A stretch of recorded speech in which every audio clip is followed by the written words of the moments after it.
Bonjour, moi je m'appelle Paola Bonjour, moi c'est Abdaro. et je suis en Main 4 à Polytech. Et moi je suis en BSE 5 à Polytech. Avant Polytech, j'ai fait la PEP à Sorbonne. Et moi avant Polytech j'ai fait une licence en génie électrique et électronique en Algérie.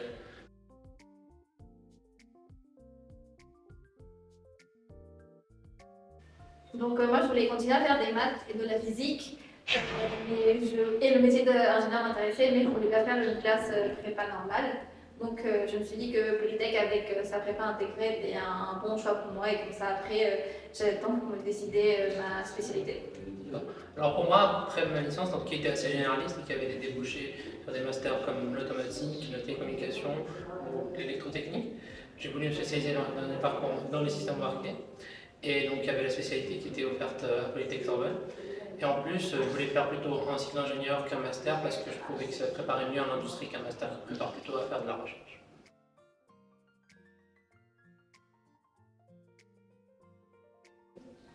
Moi, j'ai fait le lycée français à l'étranger, en Équateur, et donc qui fait partie du réseau des lycées français. Donc avec ça, j'ai eu mon bac et ça m'a permis de m'inscrire aussi sur Parcoursup. Et c'est comme ça en fait que j'ai accès à l'éducation publique supérieure en France. Pour ma part, donc moi qui voulais me spécialiser dans les systèmes embarqués, donc il n'y avait pas de formation qui était disponible en Algérie et la technologie en termes de parc industriel n'était pas très développée non plus en Algérie. Donc il fallait que je recherche à l'étranger.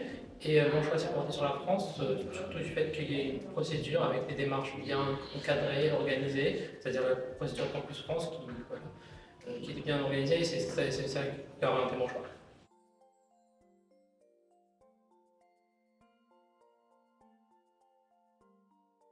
Je pense qu'il va y avoir toujours des différences culturelles entre pays et je pense que même un peu plus quand on vient vraiment de l'autre côté du monde, comme moi. Enfin, personnellement, je viens d'une culture, on dit un peu la culture latino, donc les gens sont très en excès chaleureux.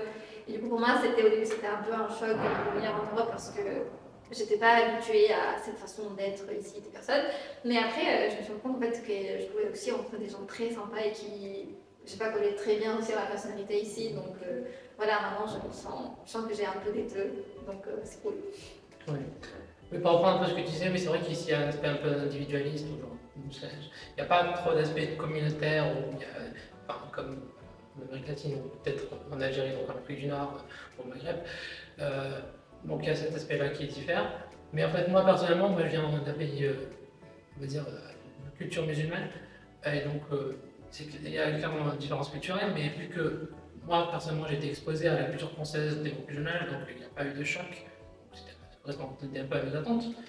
Oui, mais voilà, il y a un peu cet aspect individualiste où chacun est un peu libre à soi-même, qui est peut un peu isoler la personne. Mais après, voilà, une fois qu'on a son ancrage, une fois qu'on a un peu son entourage, des amis, on se retrouve assez bien. Oui, c'est ça. En fait, moi, je pensais que c'était très individualiste.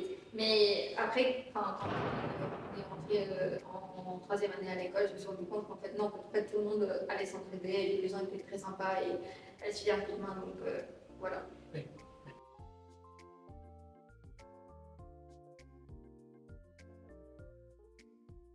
Moi, personnellement, quand on parle de nourriture française, c'est qu'on va manger dans un restaurant. Et je sais pas, enfin, personnellement, avec mon budget étudiant, c'est pas quelque chose que je me permets assez fréquemment. Et puis, même si je vais manger dans un restaurant, je vais choisir ce que je veux manger, je vais pas aller, donc je vais pas forcément me risquer pour essayer quelque chose de nouveau. Mais sinon, enfin, je sais pas, quand on veut préparer quelque chose qui nous rappelle chez nous, je pense qu'il y a l'ensemble des ingrédients qui sont disponibles en supermarché, on peut toujours trouver ce qu'on veut faire. Et moi, personnellement, j'ai tendance plutôt à me préparer à manger qu'à manger dehors. Donc, j'ai pas eu personnellement de problème sur cet aspect-là. Moi, personnellement, je suis d'accord avec le fait que si on veut de la nourriture française, il faut plutôt aller dans un restaurant parce qu'avec le budget étudiant, on n'a pas vraiment accès à la nourriture française en soi. On a accès à la nourriture étudiante qui est ce qu'on peut se préparer, des pâtes, vite fait. Et du coup, j'aime bien la nourriture française en soi. Je trouve ça très bon. Je suis venue en France avant d'intégrer la fac, j'avais déjà goûté la nourriture française que j'aimais bien. Après, pour moi, le choc plutôt, c'était que chez moi, ça n'existe pas vraiment le fait de nourriture étudiante parce qu'en fait, La nourriture n'est pas du tout chère, donc on peut très bien manger de la nourriture traditionnelle, des très bons plats pour des prix très bas. Donc c'était juste ça le choc, mais sinon on s'adapte et aussi on ouvre sa mentalité. Oui, oui. Et voilà.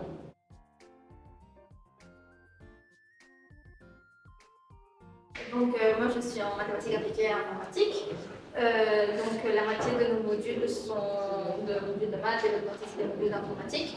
Pour l'année 3, le premier semestre, je me souviens c'était chargé, on avait des cours de 8h à 18h presque tous les jours de la semaine et à côté il fallait aussi fournir une charge de travail. Et ce semestre-là aussi on a pas mal de travail. En fait c'est le truc qu'il faut travailler par exemple les mathématiques de son côté aussi. Donc, voilà. Alors pour ma part, moi je suis en électronique et informatique, donc par contre c'est embarqué. Et donc nous, un peu, donc, vu que c'est électronique et informatique, même chose que pour le main, donc la moitié des modules sont en électronique et l'autre moitié en informatique, on a aussi d'autres modules transversaux. Mais du coup, comparé à une formation qui c'est en master ou en licence, on a un nombre de modules qui est beaucoup plus important et un volume horaire aussi plus important. Et donc il y a une charge de travail assez importante déjà à l'école. Mais en plus, il faut travailler chez soi, surtout pour des modules un peu plus théoriques, voilà, pour pouvoir faire soi-même ou même en pratique, pour pouvoir continuer à pratiquer sur son temps.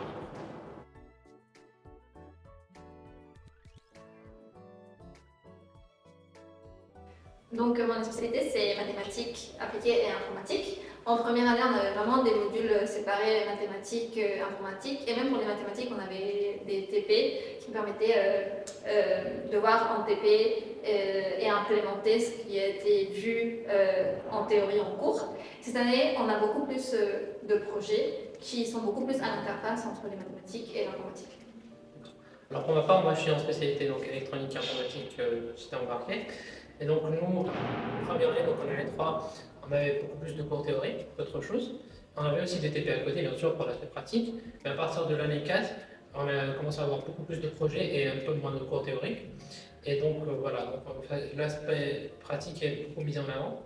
Et moi, ce qui m'a frappé ou ce qui m'a marqué, en particulier, c'était le fait qu'il y ait des modules qui ne durent pas sur toute la durée du semestre, mais en fait qu'il y ait des modules qui peuvent durer 2-3 mois. Ensuite, qui soit évalué, ensuite on commence un autre module juste après, toujours dans le même semestre. Voilà. Et aussi le fait que l'évaluation, ce ne soit pas des semaines de partiels bloqués, mais en fait que ce soit des évaluations plutôt en continu, même s'il y a quand même des devoirs sur table.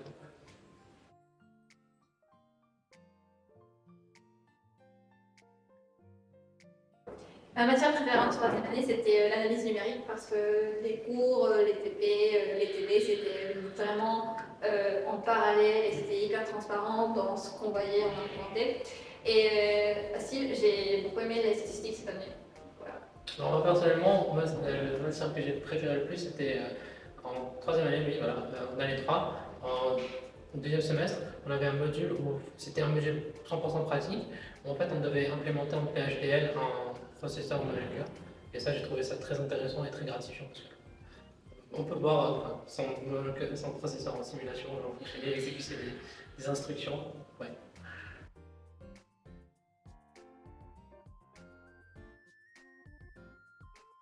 Alors, en troisième année, je dirais que oui, parce qu'en fait, on avait vraiment des cours, surtout pour les maths, des cours très théoriques de maths, et à côté, on avait des TP vraiment en parallèle avec les cours.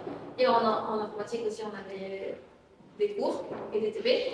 Mais en année 4, par contre, je trouve que les cours de maths deviennent peut-être un peu moins théoriques dans le mode TD et TP et les cours. C'est beaucoup plus aussi un peu de travail personnel et des TP même en maths. Donc, voilà.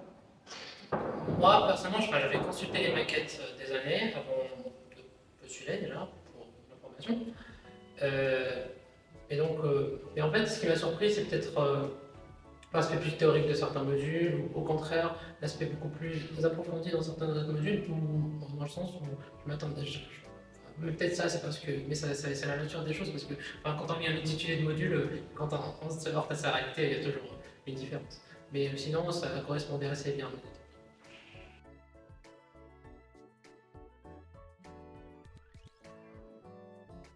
Donc moi je me suis inscrite depuis l'étranger.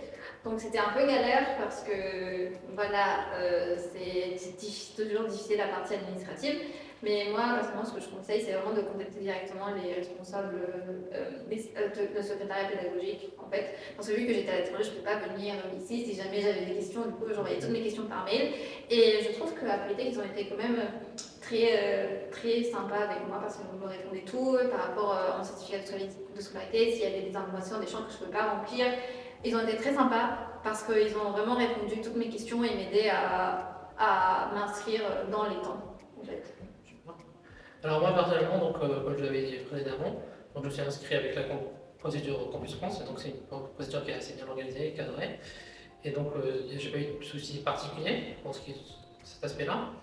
Mais en fait, moi j'avais un petit souci où mon visa a été livré un peu en retard, et donc j'ai pas pu intégrer l'école dès la rentrée, mais avec un peu de retard. Et donc là, c'est à ce moment-là que je suis entré en contact avec le secrétaire de scolarité, et ils ont été très réactifs et compréhensifs, et du coup, donc j'ai pu faire mon inscription dans les temps. Il y a juste un petit point déconcertant, c'est que le fait que la scolarité soit centralisée, donc à Sorbonne Université, c'est pas une scolarité qui est.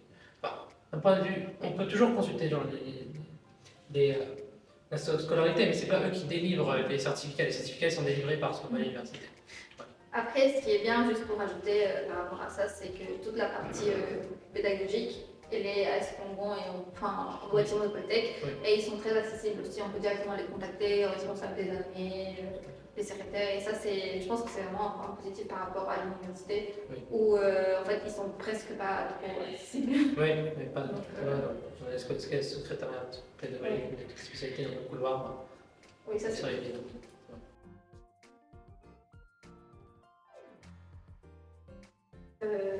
envoyer des mails si vous avez des questions à temps et ils vont comprendre. Donc, et si vous pouvez appeler. Oui, oui. Appeler au téléphone, c'est genre d'essayer une idée. Quand on est à l'étranger, c'est peut-être un peu compliqué parce que les frais, les appels sont chers, mais oui, sinon contacter par mail aussi, c'est très bien. Oui. Alors moi personnellement, au début, enfin moi, je suis arrivé dans un contexte assez spécial parce que c'était le confinement avec la crise sanitaire. Et donc au début c'était un peu compliqué. Enfin, quand on est arrivé, on était masqués, on devait garder la distance et tout ça. Donc c'était difficile de pouvoir créer des liens. Ensuite on a basculé en distanciel et là c'était encore plus difficile. Mais après, une fois que la crise s'est soit atténuée et qu'on a pu reprendre des cours en mode hybride et donc on a des TP en présentiel, en fait, il y a une sorte d'atmosphère de solidarité qui se crée entre les étudiants, surtout en TP. En fait, on s'entraîne quand on bloque, quand il y a quelqu'un qui bloque et puis qu'une autre personne qui a la solution, elle va venir tout de suite l'aider. Enfin, on peut toujours poser des questions à ses camarades et donc il y a cet esprit de solidarité qui se crée. Et donc, c'est ce qui permet de se tisser des liens et de s'intégrer. Donc, en fait, vu qu'on est tous affrontés aux mêmes défis, aux mêmes challenges, donc oui, on s'entraide et on s'entend bien. Alors du coup, moi je suis arrivée en première année donc, pour la PEP avant Polytech. Et là, si vous parlez de l'intégration, je pense que c'était plus compliqué en première année parce qu'on était en prépa intégrée, on était en prépa intégrée dans l'université. Donc on était beaucoup, on avait des cours en amphi, on changeait de groupe de chaque semestre. Et du coup, c'était pas évident parce que forcément, on n'était pas avec les mêmes gens tout le temps et tout. Et en plus, il y a eu le Covid, donc l'intégration pendant les 2 premières années, c'était compliqué, même si j'ai retrouvé des amis. Je ne me sentais pas hyper intégrée, mais à partir de la 3e année, quand on est rentré genre, en école, en Polytech, vu qu'on est tous dans une même spécialité, Il y a des petits groupes, oui, entre 20 et 30 personnes en moyenne. Donc il y a vraiment de l'entraide, de la solidarité, on crée des forts liens, les gens sont super sympas. Et aussi il y a pas mal de vie associative à Polytech, donc il y a plein de clubs intégrés. En 3e année, j'avais fait beaucoup d'associations, donc j'ai aussi rencontré plein de personnes et l'ambiance est très cool. Ouais. Oui, c'est vrai, il y a des gens qui sont intéressés par l'aspect associatif, ils ont l'embarras du choix avec toutes les associations qu'il y a à Polytech. Moi, personnellement, c'est pas trop ce qui m'intéresse le plus, mais en fait, oui, il y a le BEDAC, bon, pour les gens qui sont en côté artiste, il y a le CIA pour les gens qui aiment bien jouer, donc il y a vers la science, pour les gens qui aiment enseigner, donc voilà, il y en a pour tous les goûts. Oui, il y en a.